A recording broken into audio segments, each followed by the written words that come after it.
আসসালামু আলাইকুম রহমতুল্লাহ। সম্মানিত দর্শক মণ্ডলী, আমি এসেছি প্রাচ্যের অক্সফোর্ড খ্যাত ঢাকা বিশ্ববিদ্যালয়ে। বাংলাদেশ ইসলামী ছাত্র শিবির একটা ফেস্টিভ্যাল করেছে, জুলাই জাগরণ। আমরা থামবো না সেটা দেখার জন্য। মূলত এখানে এসে আমি সেই বাম বসুদের খুঁজতেছি। আসলে তারা এখানে এসে যে বিশৃঙ্খলা সৃষ্টি করেছিল এবং বিচারিক হত্যাকাণ্ড, বিচার বহির্ভূত হত্যাকাণ্ড যেগুলো, এবং বিচারের নামে প্রহসন করে ট্রাইব্যুনালের মাধ্যমে দেশের জাতীয় নেতাদেরকে হত্যা করেছে, সেটা নিয়ে যে বামরা প্রতিবাদ করেছিল, এবং এটা আসলে মূলত হৃদয়ে দাগ কেটেছে। এবং এই জায়গায় আমি এই জন্য এসেছি এবং এসে দেখি যে লোকের ভিড় এত, মানুষ ধীরে ধীরে কিন্তু বাড়ছে এবং আগ্রহ নিয়ে ছাত্র শিবিরের এই কাজটা তারা দেখছে। আমি মনে করি আলহামদুলিল্লাহ, ছাত্র শিবির যে কাজটা, যে ব্যতিক্রমধর্মী কাজটা করেছে, এটা অনেক সুন্দর। আমরা জানি যে গত 5ই আগস্টের পর থেকে বাংলাদেশ ইসলামী ছাত্র শিবির যে কাজগুলো করছে সবই বাংলাদেশের জনগণের কাছে খুবই প্রশংসনীয়। এই প্রশংসনীয় উদ্যোগের মধ্যে এটাও একটি সুন্দর একটি উদ্যোগ আমরা দেখতে পাচ্ছি। প্রাচ্যের অক্সফোর্ড খ্যাত ঢাকা বিশ্ববিদ্যালয়ে অত্যন্ত সুন্দর একটি কাজ। চলুন দেখি কী কী আয়োজন তারা করেছে। ঢাকা বিশ্ববিদ্যালয়ে টিএসসি চত্বরে বাংলাদেশ ইসলামী ছাত্র শিবিরের এই ফেস্টিভ্যাল দারুণ জনপ্রিয় হয়ে উঠেছে। বিশেষ করে বাম ঘরানার রাজনীতিবিদ এবং বাম যারা ছিল তারা এখানে বাধা দেওয়ার কারণে এটা আরও বেশি জনপ্রিয় হয়ে গেছে। আমরা দেখতে পাচ্ছি বিগত ফ্যাসিস্ট হাসিনার আমলে যেসব মন্ত্রীরা, এমপিরা দানব হয়ে উঠেছিল, তাদের ছবি এখানে দেখা যাচ্ছে। জাল ভোট এবং কলঙ্কিত নির্বাচনের যে চিত্র এবং মানুষকে নির্বিচারে কিভাবে হত্যা করা হয়েছে, সেই চিত্রগুলো সুন্দরভাবে ফুটিয়ে তুলেছে বাংলাদেশ ইসলামী ছাত্র শিবির।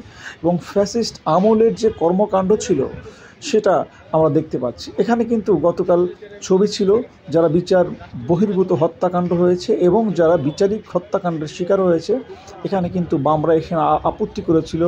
মাওলানা মতিউর রহমান নিজামী, দেলাওয়ার হোসেন সাইদি সহ যারা শহীদ হয়েছেন তাদের ছবি লাগানো ছিল। এটা নিয়ে বাম লাল সন্ত্রাসীরা এটা প্রতিবাদ করেছিল, যার কারণে ঢাবি প্রশাসন শিবিরের সাথে আলোচনা করে এখান থেকে ছবিগুলো সরিয়ে ফেলা হয়েছিল। এখানে আমরা ছাত্র শিবিরের সেই আরও সুন্দর কর্মকাণ্ড দেখতে পাচ্ছি এবং যতগুলো হত্যাকাণ্ড হয়েছিল এটা সেই বিশ্বজিৎ হত্যাকাণ্ডের সুন্দর চিত্র এবং কিভাবে মানুষকে হত্যা করেছে আমরা দেখতে পাচ্ছি। জুলাই আন্দোলনের যতগুলো শহীদ ছিল প্রত্যেকের ছবি এবং নামের তালিকা এখানে ছাত্র শিবির সুন্দর করে টাঙ্গিয়ে রেখেছে। আমরা দেখতে পাচ্ছি জুলাইয়ের শহীদদের, সেই শহীদ আবু সাইদ, মীর মুগ্ধ সহ সকলকে আমরা দেখতে পাচ্ছি। শহীদের মিছিল নামক এই ব্যানারটি অত্যন্ত দুর্দান্ত। ছাত্র শিবিরের বুদ্ধিভিত্তিক কর্মকাণ্ডের মধ্যে আরও একটি বিষয় আমরা দেখতে পেলাম। এখানে নতুন করে স্কাইপে কেলেঙ্কারি এবং বিচারিক হত্যাকাণ্ডের বিষয়গুলো সুন্দরভাবে তুলে ধরা হয়েছে। ভুয়া সাক্ষী সহ এবং বিদেশি এবং দেশি আন্তর্জাতিক মিডিয়া এবং ব্যক্তিত্বরা কী বলেছে সেই বিচার নিয়ে, সেটা কিন্তু সুন্দরভাবে ইসলামী ছাত্র শিবির দুর্দান্তভাবে প্রচার করেছে। উহারা প্রচার করুক হিংসা বিদ্বেষ আর নিন্দাবাদ, আমরা বলিব সাম্য শান্তি, এক আল্লাহ জিন্দাবাদ। ছাত্র শিবির যেন সেটাই করিয়ে দেখালো নতুন করে। দুরন্ত সব আয়োজন। আমরা এখন প্রবেশ করব জুলাই এক্সপ্রেস, 36শে জুলাই এক্সপ্রেসের ভিতরে আসলে কি করেছে তারা, আমরা সেটা একটু দেখি। ট্রেন আমরা ট্রেনের মধ্যে প্রবেশ করছি। এখানে জুলাইয়ের বিশেষ চিত্র প্রদর্শনী ক্রিয়াটা সেটা দেখানো হয়েছে।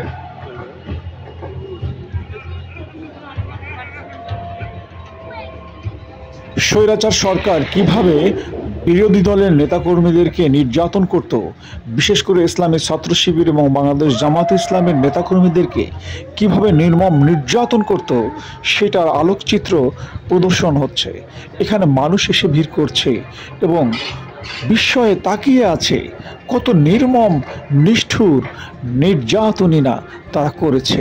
স্বৈরাচার সরকারের পেটুয়া বাহিনী কিভাবে মানুষকে নির্যাতন করত, কিভাবে নির্বিচারে গুলি করা হতো, সেই চিত্র এখানে ফুটে উঠেছে সুন্দর করে। মুজিববাদ নিপাত যাক, ইনকিলাব জিন্দাবাদ। ঢাকা বিশ্ববিদ্যালয়ের দেয়ালে দেয়ালে এ লেখাই যেন চোখে পড়ছে আমার। সবচেয়ে জনপ্রিয় ইভেন্ট মনে হয় এটাই। হাসিনা কিভাবে প্লেনে করে পালিয়ে গিয়েছিল সেই চিত্রটা এখানে ফুটে উঠেছে এবং মানুষ মজা করে ছবি তুলছে।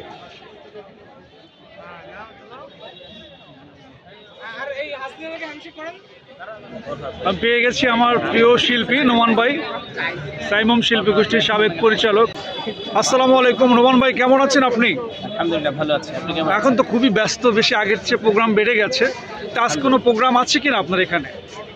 এখানে তো এই আয়োজন দেখতে এসেছি জুলাই, যে 36 জুলাইয়ের যে অনন্য আয়োজন ঢাকা বিশ্ববিদ্যালয় করেছে বাংলাদেশ ইসলামী ছাত্র শিবির শাখার, তো সেটি দেখতে এসেছি। এটি একটি সবচেয়ে বড় কাজ। এরপরে আরও একটি প্রোগ্রাম আছে, সেখানে অংশগ্রহণ করবো ইনশাআল্লাহ। তো এখানে এসে আসলে গতকালের চেয়ে আজকে বেশি ভিড় মনে হচ্ছে কিনা আপনার কাছে, এবং এটা কি সফলতা আপনাদের? নিঃসন্দেহে এখানে একটি মব সৃষ্টি করা হয়েছিল এবং আলটিমেটলি এই আয়োজনকে বাধাগ্রস্ত করার জন্য সেটি করা হয়েছে আমি বলবো। তো যে আয়োজন বাধাগ্রস্ত করা হয়, আপনি খেয়াল করবেন যে ইতিপূর্বে ফ্যাসিস্ট আওয়ামী রেজিমের যে প্রাইম মিনিস্টার ছিল শেখ হাসিনা, তিনি কিন্তু রাজাকারের নাতিপুতেরা এই শব্দটা বলার মাধ্যম দিয়ে তিনি চেয়েছিলেন যে আন্দোলনকে দমিয়ে দিবেন, ছাত্রদেরকে মানসিকভাবে ক্ষতিগ্রস্ত করে তাদেরকে থামিয়ে দিবেন। আলটিমেটলি সে থামানোকে গিয়েছিল, যায়নি, বরং তারা আরও বেশি উজ্জীবিত হয়ে সে আন্দোলন গণবিস্ফোরণের রূপ নিয়েছিল। সুতরাং গত দিন যে মব সৃষ্টি করা হয়েছে, আমি মনে করি সেই মব সৃষ্টির কারণেই আজকে উপস্থিতি আরও বেশি এবং এটা আরও মানুষের কাছে এই আয়োজন ছড়িয়েছে, সমাদৃত হচ্ছে। কি ছাত্র শিবিরের এই আয়োজনটা কি সফল হচ্ছে মনে হচ্ছে আপনার কাছে? আমি সফল মনে করি, নিঃসন্দেহে আয়োজন অনেক সফল হচ্ছে। আচ্ছা, ধন্যবাদ ভাই, থ্যাংক ইউ।